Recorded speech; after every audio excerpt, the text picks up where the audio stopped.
사도행전 9장 1절부터 20절까지의 말씀입니다. 한 절씩 교독하지요.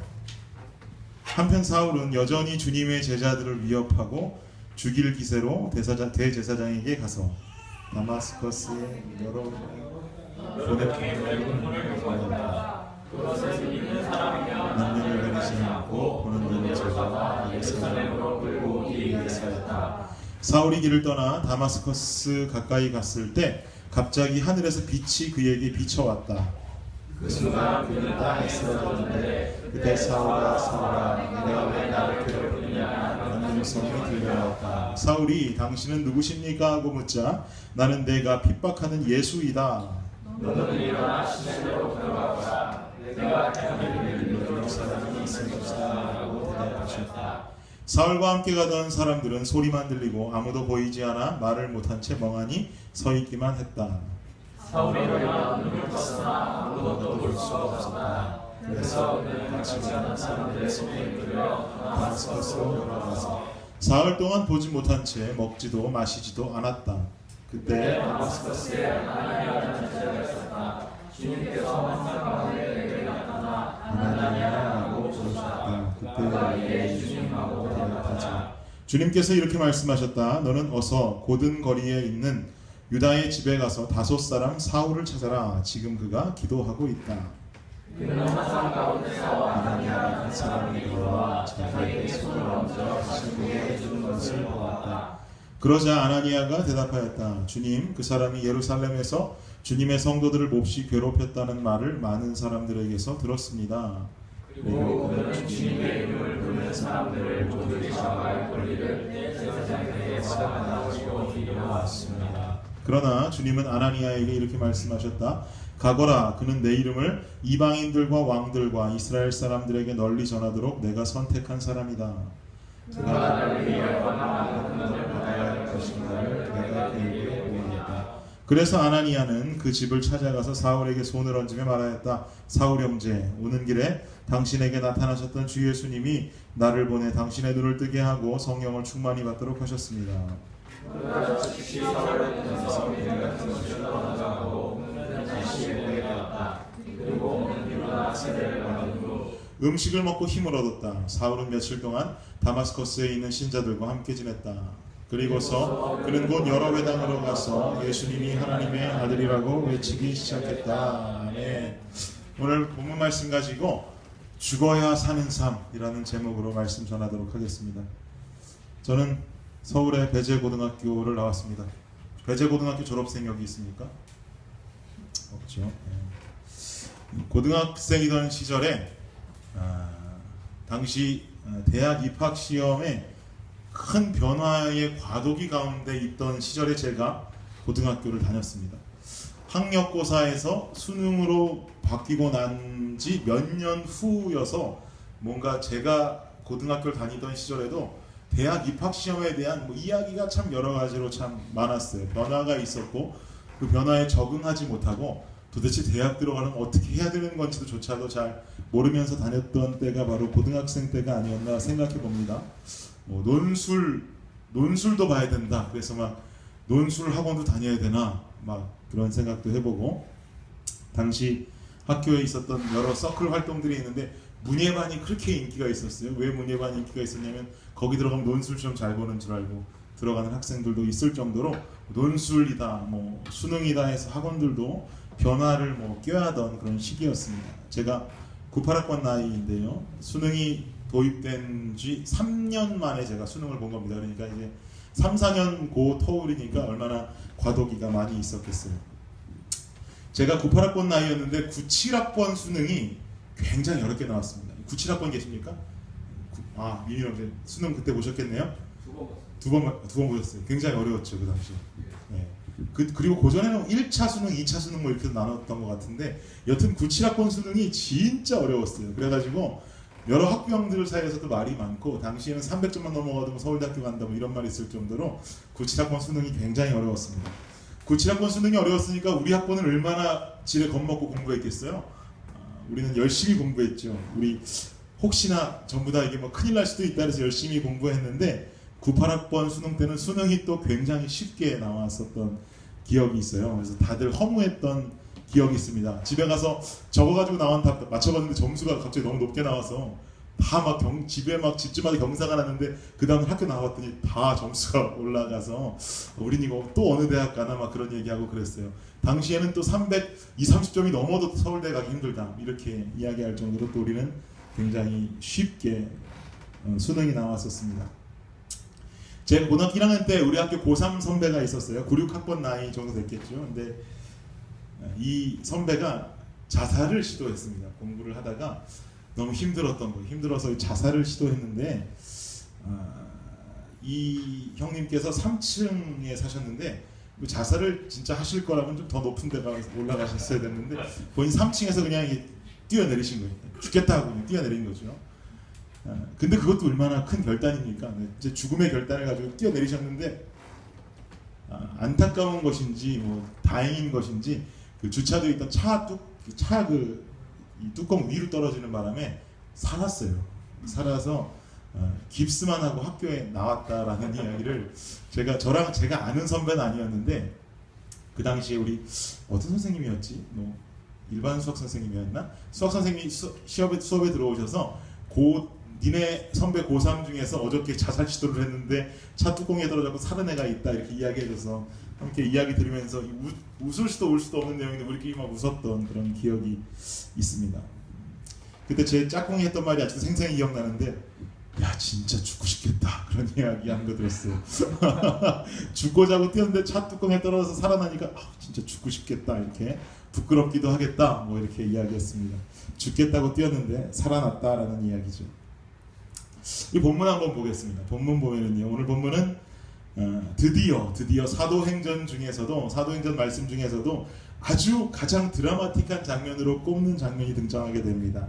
사도 바울, 당시에는 사도 바울이 되기 이전에 회심하고 난 뒤에 바울이라고 이름을 바꾸었지만 그 전에는 사울이라는 이름을 가지고 살았지요. 당시 사울이 예수님을 만나고 회심하는 장면이 바로 오늘 본문에 나와 있습니다. 사울은 여러분들 잘 아시다시피 유대교 바리새인 중에 한 사람이죠. 유대교 바리새인들의 공통점은 하나님을 믿었어요. 하나님을 잘 믿었지만 사실은 잘 믿는 게 아니었던 것이 예수님은 믿지 않았어요. 메시아를 기다리고 있었지만 예수님이 오셨음에도 그 예수님이 자기들이 기다리던 메시아라고 인정하지 않던 자들입니다. 그러니까 이들이 보았을 때 예수를 믿는 초대교회 교인들이 좋아 보일 리가 없죠. 메시아가 아닌데 그 예수가 메시아라고 믿고 그를 추종하고 있으니까 당연히 바리새인들이 볼 적에는 뭔가 저거 거짓 집단이다, 잘못된 집단이다 하고 이단 취급을 받았을 수도 있을 것입니다. 그런데 이 사울은 그 바리새인 중에도 바리새인이다라고 본인을 표현했는데 이 사울은 더 과격하게 예수 믿는 초대교인들을 향하여서 핍박을 일삼던 자였어요. 믿는 사람들을 잡아다가 고통을 주고 가두던 역할을 하던 자였어요. 즉 그리스도인들을 핍박하던 바리새인 중에서의 대표적인 인물이었다라고 우리가 사울을 보면 되겠습니다. 오늘 본문 시작에도 보니까요. 시작에 보면 1절에 뭐라고 나오냐면 한편 사울은 여전히 주님의 제자들을 위협하고 죽일 기세로 대제사장에게 가서 다마스커스의 여러 회당에 보낼 공문을 요구하였다. 그것을 믿는 사람이면 남녀를 가리지 않고 보는 대로 잡아 예루살렘으로 끌고 오기 위해서였다라고 오늘 본문 1절에서 이야기하고 있습니다. 다마스커스 여러 회당의 기독교인들을 잡기 위해서 다마스커스로 향하는 길이었다라는 것이죠. 다마스커스 뭔가 좀 이게 우리가 현대인의 성경으로 봐서 그렇지 우리가 잘 아는 지명으로는 다마스커스라고 안 그러고 다메섹이라고 이야기하죠. 개역 한글이나 개역 개정 성경에 보면 다메섹이라고 나와 있을 겁니다. 근데 이걸 요새 이야기로 하다 보니까 다마스커스다라고 이야기하는 것입니다. 근데 이 기독교인들을 잡기 위해서 다메섹으로 향하는데 바로 그때 강한 빛이 사울 앞으로 떨어지는 거예요. 그리고 그 빛을 본 사울은 땅으로 그냥 바로 쓰러져 버립니다. 그 빛은 바로 예수님이셨어요. 예수님이 말씀하세요. 사울아 사울아 대체 너는 왜 나를 괴롭히느냐라고 물으십니다. 그러자 사울이 당신은 누구십니까? 라고 묻지요. 사실 좀 알았겠죠. 예수일까? 하나님일까? 여러 가지 생각을 했겠죠. 하지만 궁금한 마음에 누구십니까? 했더니 나는 바로 네가 핍박하는 예수이다 라고 말씀하게 되시죠. 그 사건으로 사울은요 눈을 떠도 앞을 보지 못하는 눈을 지금 보지 못하는 상황에 이르릅니다. 너무나도 강한 빛이 그의 눈으로 들어왔기 때문이었죠. 그리고 결국은 하나님께서 보내신 아나니아라는 사람이 이 사울의 눈을 뜨게 합니다. 그리고 그리스도인들을 죽이려고 했던 이 사울이 결국은 예수 그리스도의 십자가의 전달자, 복음의 전달자, 예수님을 만남으로써 그 예수를 증거하는 예수의 사도, 예수의 제자가 되었다라는 사실이 바로 오늘 본문의 1절부터 20절까지가 이야기하고 있는 내용인 것입니다. 그리스도인의 핍박자에서 완전히 사람이 뒤바뀌어서 최고의 복음의 전달자로 부르심을 받은 사울, 이렇게 하나님의 자녀로, 종으로 부르심을 받은 그를 보면서 우리는 오늘 생각해 보기 원하는 것이, 진정한 그리스도인이 되기 위해서, 진정한 그리스도인으로서 우리가 부르심 받은 사람들인데요, 우리가 모두 다 진정한 그리스도인으로 부르심 받았다면 그 진정한 그리스도인이 되기 위해서 우리는 과연 어떤 과정을 거쳐야만 하는가에 대해서 좀 알아보는 시간이 되기를 원합니다. 첫 번째로 여러분께 말씀드리고 싶은 것은요, 예수를 믿기 전에 나의 삶이 죽음을 맞이해야 된다라는 것입니다. 진정한 그리스도인이 되기 위한 첫 번째 단계, 오늘 본문이 이야기하고 있는 것은 첫 번째는 예수 믿기 전에 나의 삶이 죽음을 맞이해야 된다. 8절을 다시 한번 보기 원합니다. 8절 한 목소리로 한번 읽어볼까요? 시작. 사울은 일어나 눈을 떴으나 같이 가던 사람들의 손에 이끌려 다마스커스로 들어가서, 다마스커스, 다메섹 도상에서 예수님의 강렬한 빛을 만난 사울은요, 그 순간에 예수님의 음성을 들었다고 이야기했죠. 그리고 그 순간에 눈이 멀어버립니다. 예수를 만나기 이전의 사울은 어떤 사람이었을까요? 예수를 만나기 이전의 사울, 그리고 그의 성장 과정은 어땠을까요?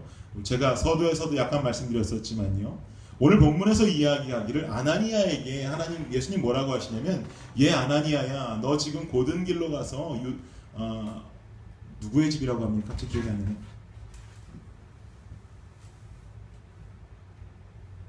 유다의 집에 가서 뭐라고 나오냐면, 다소 사람 사울이 있는데 그 사울을 만나서 네가 눈을 뜨게 해줘야겠다라고 명령하시거든요.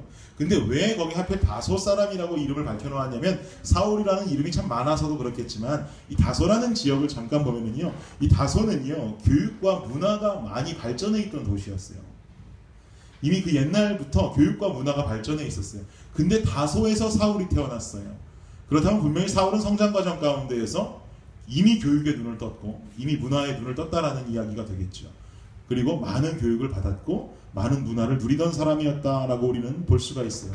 그리고 여러분 잘 아시다시피 이 사울은 예루살렘으로 건너가서 어떤 한 사람의 제자가 되는데, 문화에 들어가는데 그 사람이 누구였습니까?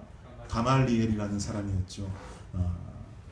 사내들인 공회원이었고 여러 바리새인들에게 존경을 받았고 그 당시 최고의 율법 선생이었던 가말리엘의 문화에 들어가서 가말리엘의 제자가 됩니다.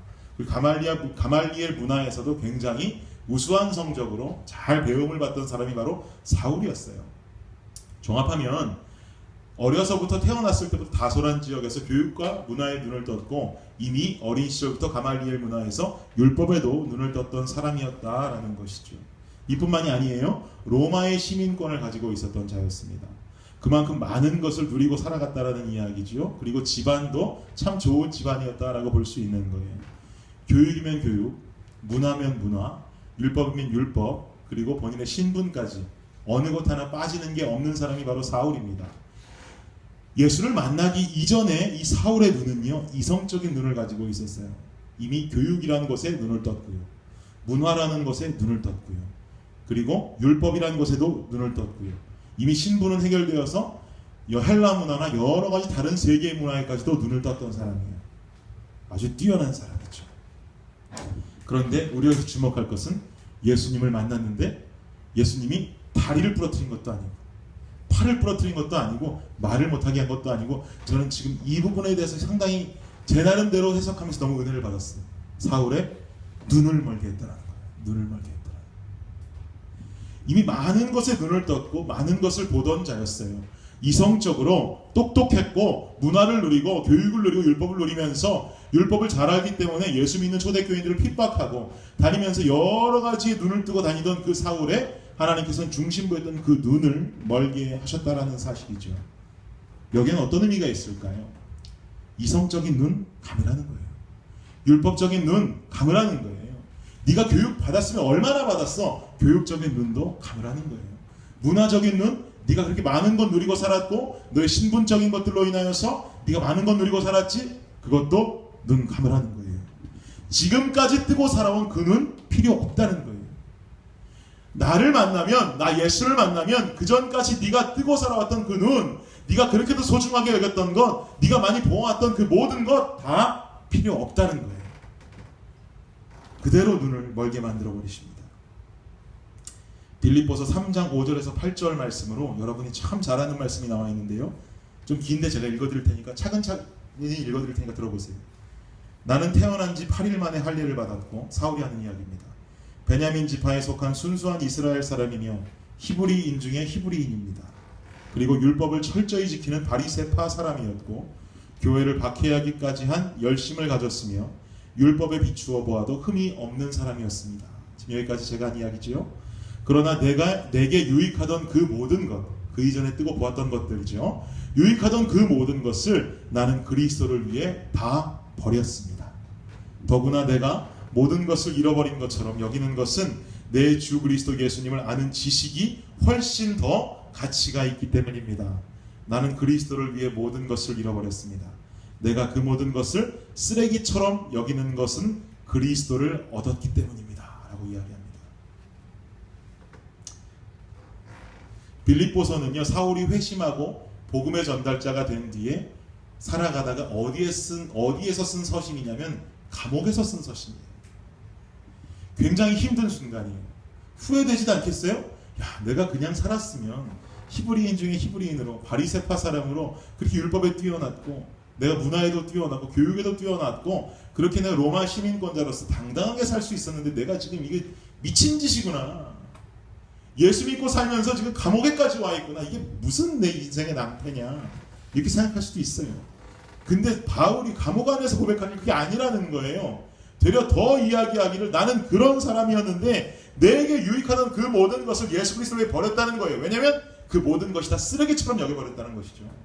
이전에 뜨고 보던 것들이 다 쓰레기처럼 여겨졌다는 거예요. 개역 한글 버전 성경에서는 이걸 쓰레기라고 표현 안 하고 더 극심한 표현을 쓰는데 뭐라고 표현하는지 아십니까?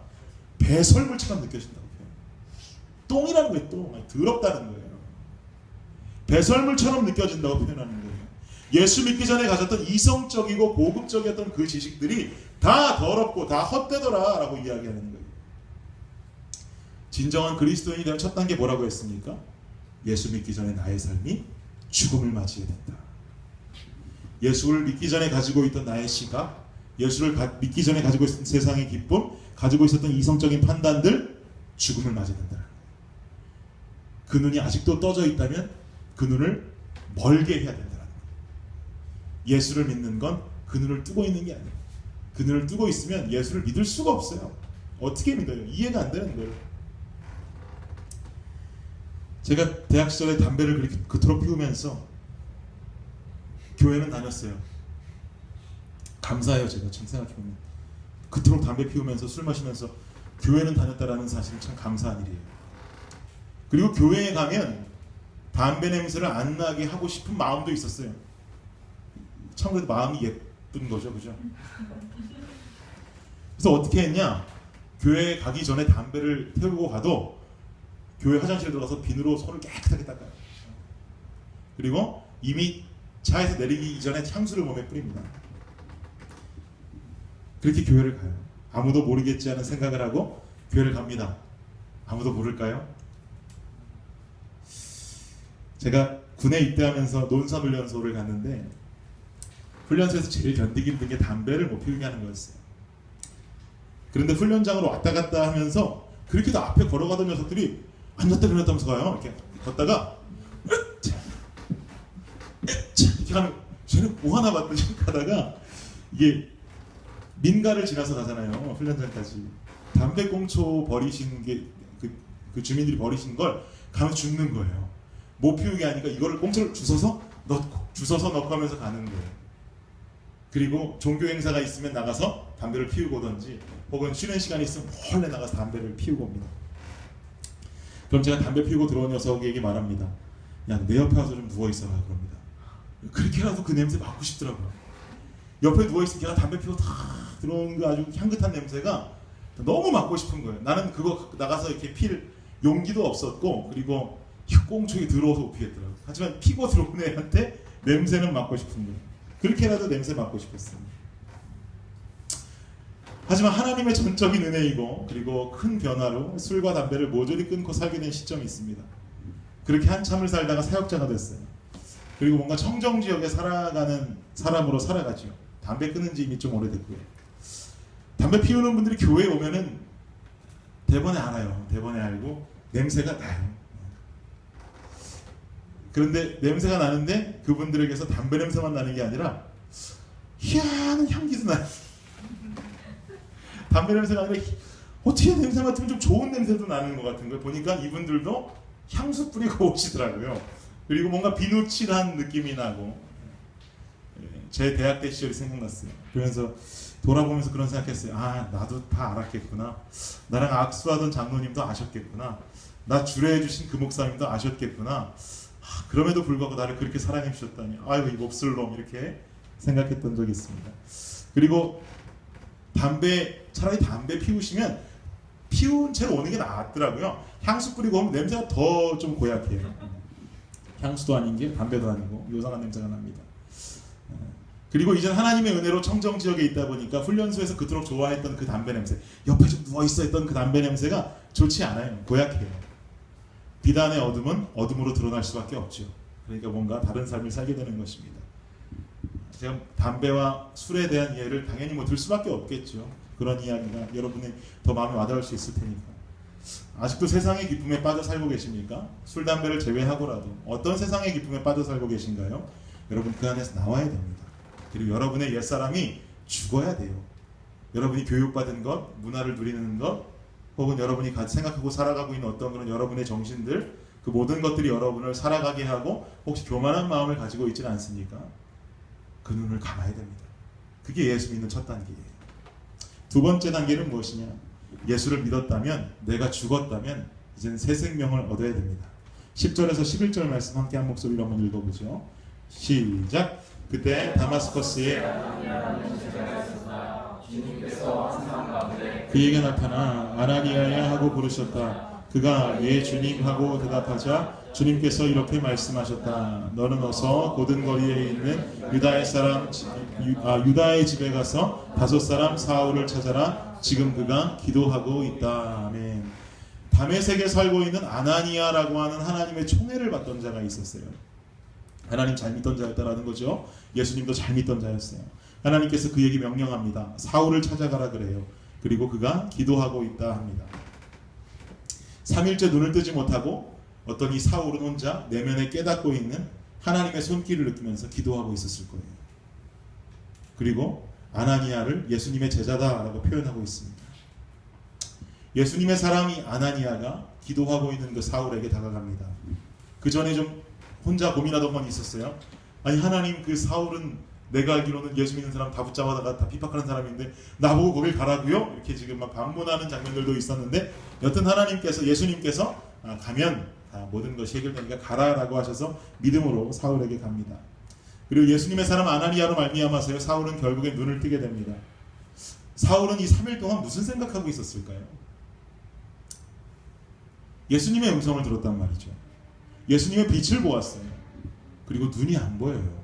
3일 동안 무슨 생각을 하고 있었을까요? 좀 생각해 봤어요. 자신의 잘못됨을 깨닫지 않았을까요? 자신이 공조에서 죽음을 맞이했던 스데반 집사의 얼굴도 떠올랐을 거예요. 지난날에 예수를 믿는다고 핍박했던 사람들의 모습이 생각했을 거예요. 내가 왜 그들을 그토록 매질했지? 내가 왜 그들을 그토록 옥에 가두고 그들을 핍박했을까? 내가 틀렸었구나 하는 생각을 하고 있을지도 몰라요. 그리고 지금 현재 자신의 상황은 앞을 보지 못해요. 그 전까지는 그렇게도 잘 보였는데 지금은 앞을 보지 못해요. 그렇게 3일이 지났어요. 자신이 앞을 보지 못하는 이유를 뭐라고 생각할까요? 인간이라면 누구나 지금 자신이 잘못했던 그 과거에 대한 어떤 신의 어떤 징계다라고 생각했을지 몰라요. 내가 지금 벌을 받고 있구나 라고 생각할 거예요. 예수 쫓는 사람들을 핍박한 죄의 대가가 이것이구나. 평생 못 보게 되겠구나. 내가 그들을 그토록 핍박했는데, 그들을 그토록 붙잡으러 다녔는데, 지금도 다마스커스까지 지금 대제사장들의 어떤 공문을 가지고 지금 예수 믿는 놈들 잡으러 가고 있었는데, 여기서 딱 예수님이 나를 만나서 내 눈을 멀게 하셨구나. 나는 지금 버림받았구나. 나는 끝이다. 라는 생각하고 있을 거예요. 그런데 바로 그때, 3일이 되던 그때, 절망이 가득하던 그때, 기도하고 있는, 정말 절망으로 가득해서 그냥 읊조리는 기도하고 있는 그 사울에게 아나니아가 나타난다고요. 그리고 오늘 본문 이후에 나오기를 예수님이 보낸 자라고 이야기합니다. 그리고 사울의 눈을 뜨게 만들어 버립니다. 비늘이 벗겨지면서 드디어 3일 만에 사울은 눈을 뜨게 됩니다. 다시는 볼 수 없을 줄 알았어요. 예수님이 벌레리신 줄 알았어요. 다시는 정상적인 삶을 살 수 없을 줄 알았는데, 예수의 제자라는 아나니아라는 사람이 와서 다시 사울 자신에게 눈을 허락해 준 거예요. 끝난 줄 알았는데, 벌 받아서 이제 더 이상 삶은 없는 줄 알았는데, 그 끝이 아니더라는 거예요. 죽음인 줄 알았는데 죽음이 아니더라는 거예요. 사울은 눈을 뜨더니 어떤 행동을 보입니까? 18절에서 20절 말씀 함께 한번 봅시다. 함께 읽을게요. 시작. 그러자 즉시 사울의 눈에서 비늘 같은 것이 떨어져 나가고 그는 다시 보게 되었다. 그리고 그는 일어나 세례를 받은 후 음식을 먹고 힘을 얻었다. 사울은 며칠 동안 다마스커스에 있는 신자들과 함께 지냈다. 그리고서 그는 곧 여러 회당으로 가서 예수님이 하나님의 아들이라고 외치기 시작했다. 세례를 받았어요. 죄인임을 인정한 거예요. 본인이 눈을 감고 있던 그 3일 동안, 그리고 아나니아를 통해서 눈을 뜨게 되는 그 순간까지 본인이 죄인임을 인정한 거예요. 새로운 피조물이 되기를 결단한 거예요. 그리고 예수를 믿는 신자들과 함께 지냅니다. 그리고 드디어 예수님이 하나님의 아들이라고 눈을 뜨자마자 세례를 받고 외치기 시작합니다. 여러분, 진정한 그리스도인들의 첫 단계 뭐라고 했습니까? 예수 믿기 전에 나의 삶이 죽음을 맞이해야 된다. 그 죽음은 영원한 죽음이 아니에요. 예수를 믿고 난 뒤에 내 이전의 삶들이 죽음을 맞이한다면 세상의 기쁨, 세상의 지식들, 많은 호화스러운 것들이 죽음을 당한다면 그냥 내 삶에 더 이상 기쁨은 없겠구나. 더 그 빈자리를 채울 기쁨과 지식이 없이 영원한 죽음을 맞이하겠구나라고 생각한다면 오산이다라는 거예요. 여러분이 예수를 믿음으로써 여러분 자신이 죽어진다면 그 죽음 뒤를 따라오는 게 있어요. 그것은 바로 예수님이 허락하시는 새로운 생명입니다. 새로운 삶이에요. 이 새로운 삶에는 세상의 지식, 기쁨의 빈자리를 메우는 것이 아니라 차고도 넘치는 기쁨과 평안이 존재하게 됩니다. 그 기쁨이 얼마나 큰지 아십니까?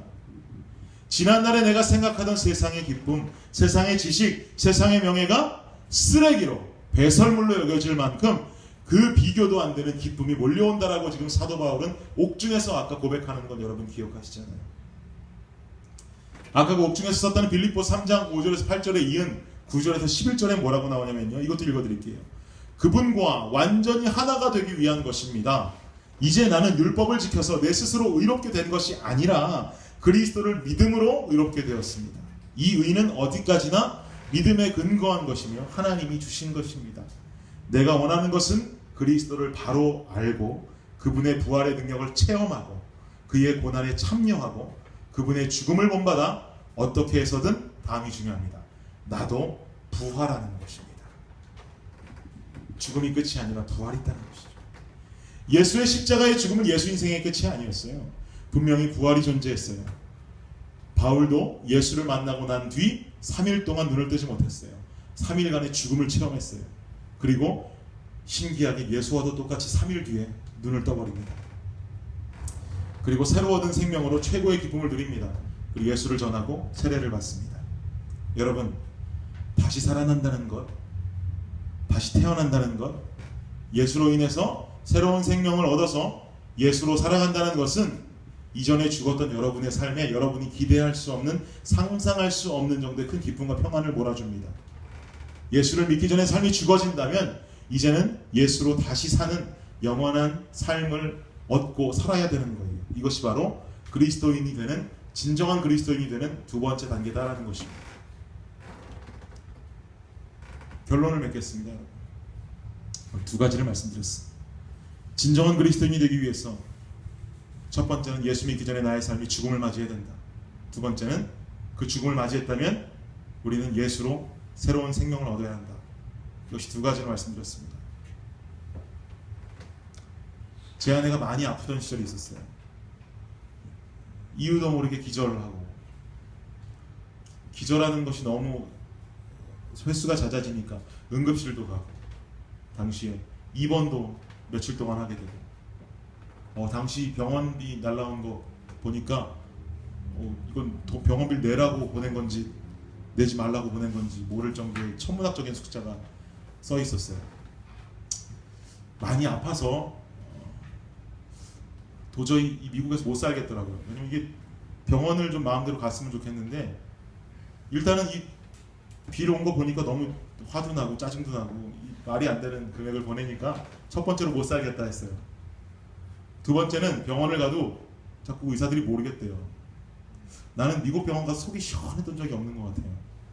아파서 병원 가면 당신 이거예요 라고 하면 차라리 독한 약이라도 줬으면 좋겠는데, 미국 병원은 그렇지 않더라고요. 잘 모르겠다고.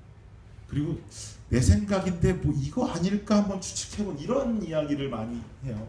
그게 답답했어요. 한국 가면 뭐라고 딱 이야기해 주는데. 그래서 너무 이게 좀 싫어서 아내랑 같이 짐 싸들고 한국으로 갔어요. 한국 갔더니 좋더라고요. 병원에 딱 입원하니까 진단이 이거래요. 갑상선 약을 10배 더 먹어야 되는데 10배 이하를 먹었다는 거예요. 그래서 막 기절하고 뭐 여러 가지 부작용이 나타났다는 거죠. 호르몬 문제니까. 약을 막 몇 배를 지어서 먹이고 막 그러니까 이 사람이 막 점점 하루 가다니 몸이 좋아지더라고요. 정신을 딱 차리고 나서 저는 아내한테 얘기했어요. 여보, 나는 이제 당신하고 그냥 뭐 내가 신학생이 다시 되건 아니면 평신도 사역자로 남건 제주도나 어디 뭐 울릉도나 이런 데 가서 편안하게 살면서 사역하면 좋겠다. 거기서 만나는 사람들하고 함께 농사도 돕고 하면서 이게 그들한테 복음 전하고 이러고 살면 참 좋겠다. 꿈 같은 얘기죠. 아내가 들으면 답답한 얘기일지도 몰라요.